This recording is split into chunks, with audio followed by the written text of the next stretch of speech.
sur 100 ingénieurs qui sont très bons connaisseurs de ces technologies, il y a 15 Français, entre 10 et 20 Français. Et c'est extraordinaire. On a formé les mecs qui développent la meilleure technologie du monde actuellement. L'Europe, elle doit se saisir de ce sujet comme un enjeu vraiment stratégique et elle doit passer de la régulation vers des politiques industrielles fortes.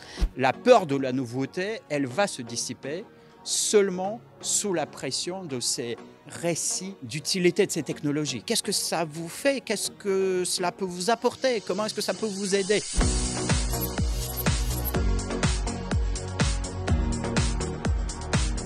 Il y a un écueil qu'on ne comprend pas très bien comment ça fonctionne tout ça.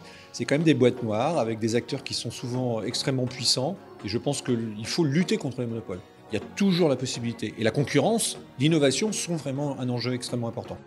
On voit aujourd'hui que toutes les entreprises essayent de faire des grands plans de transformation, de mettre de l'IA partout, alors qu'en réalité, il y a beaucoup de domaines où c'est pas mature. Et en fait, tout le jeu, c'est de trouver ces petits endroits, les pépites où l'IA générative peut tout changer. On manque toujours beaucoup de femmes dans le numérique, dans les métiers de la science, dans les métiers de l'ingénierie. C'est dramatique, la révolution du numérique, la révolution de l'IA ne peut pas se faire sans l'inclusion, en particulier sans l'inclusion des femmes.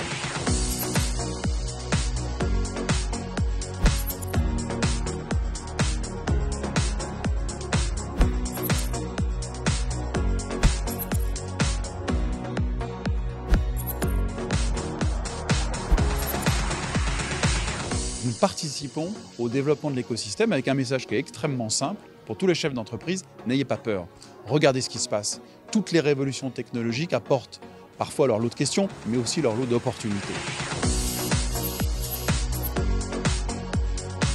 Il faut qu'on s'approprie l'intelligence artificielle générative qui va nous permettre d'avoir un gain de productivité énorme et également de faciliter la vie de nos salariés dans les entreprises, mais aussi de nos concitoyens.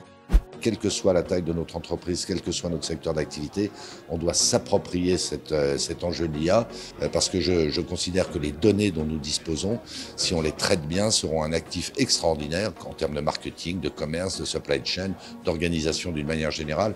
Donc il faut s'enthousiasmer pour l'IA.